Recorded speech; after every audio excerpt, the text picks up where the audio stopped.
Um, my name's Jay, and I am transgender, and Emily Joy asked me to talk about how my journey to becoming who I am openly in public intersected with my journey of faith.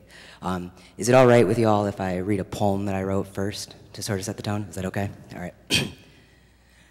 We all carry scars. Scars are just fibrous tissue that our body forms where normal skin once was as part of its natural healing process. They leave behind permanent marks that come with a story, painting a picture of our hits and misses and overcoming the odds, trumpeting the message to anyone who sees, hey, at one time I was broken here, here, and here, but my body patched me up. Just like some scars fade, some of their stories fade from our mind. I can't remember if this scar came from when I sliced open a pepper and missed, or the time I thought I could fly and instead punched asphalt with my fist. And other scars remain bold, the memories never fading from our mind, like the scar that's over my heart from the first girl who broke it. Some scars become more a part of us than the wounds ever were. I have a scar that stretches across my chest that tells the story of the day that my lost boy finally found himself. He crawled his way out of this prison of a body that He crawled his way out of this prison of a body that always felt like Never Never Land, like he was never going to find his way home, like he was never going to land on his own 2 feet. But here I am, standing in front of a mirror, and for the first time, I like what I see, because in the reflection smiling back at me is the boy I've been dying to find my whole life. See, my whole life, I felt like I was dying, because there was a missing piece I couldn't place. Who I was on the inside was never meant to fit in the frame I was given. When I was younger, I thought I could make it fit. My parents called me a tomboy, but to me, the tom was silent. I kept my hair short, and I played two-hand touch football with other boys. Then one day, it hit me in the form of a surprise tackle followed by questions. Are you a boy or a girl? Why do you want to be a boy? You know you're a girl, right? Which would be questions I'd start to hear a lot of. The answer wouldn't come for years, but I knew enough. The boy in me had to get lost, and if schoolyard bullies hadn't scared him away, the breast that started developing on my chest did.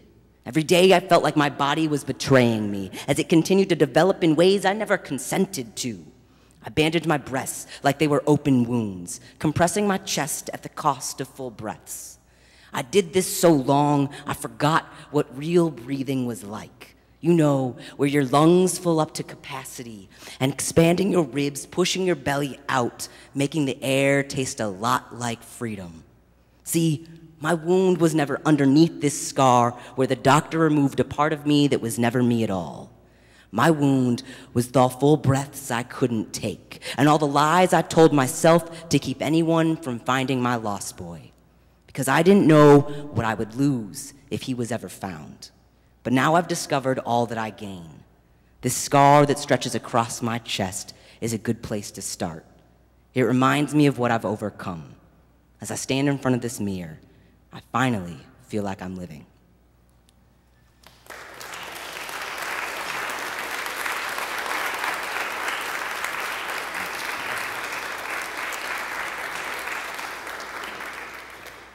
So there are 2 journeys in my life that run parallel. My journey to and from and back to faith, and my journey of becoming my true self.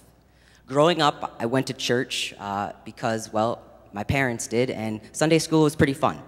When my parents got divorced, my mom moved my brother and I to Michigan, and we stopped going to church as a family.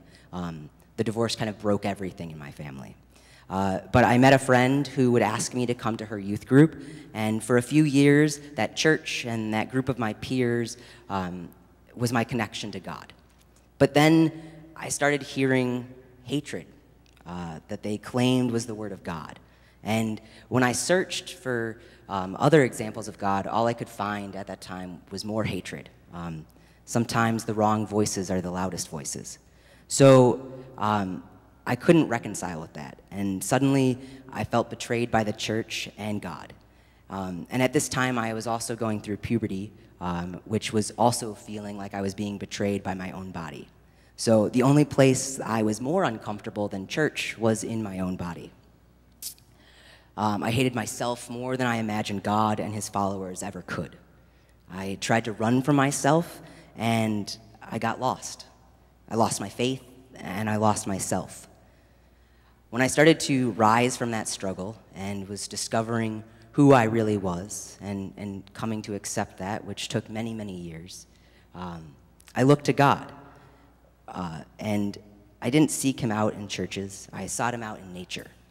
I had run for myself and thought that really the only way that I could find myself again was to really make myself walk with myself. And on these walks, I would find my thoughts turning and asking for God's help, which was uncomfortable and awkward because I hadn't asked him for anything or really spoken to him at all in the last 10 or 15 years, aside from sometimes I slammed my finger in a door and stubbed my toe and would yelp his name. So the thing that I discovered about God was that he was always there.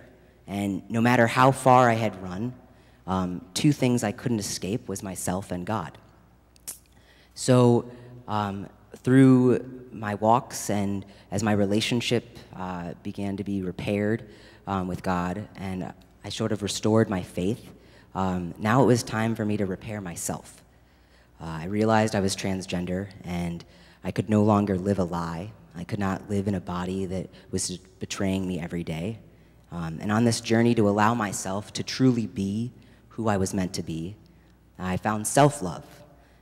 I don't know the exact day, but there came a day where I felt comfortable in my own skin. And I admit that I'm still not 100% comfortable inside churches. I am 100% comfortable with my faith and my relationship with God. And I know God made me this way for a reason. I know that the person I am today only happened because of every step I took. And a lot of those were missteps. But how do you find your grounding without stumbling a few times? So I learned to believe that this journey to true self-love is one of the holiest acts one can take. If God did create each of us with intention, then I'm pretty sure he wants us to love his work, and we are his work. So to know and love yourself opens you to love and know others, and love, after all, is God.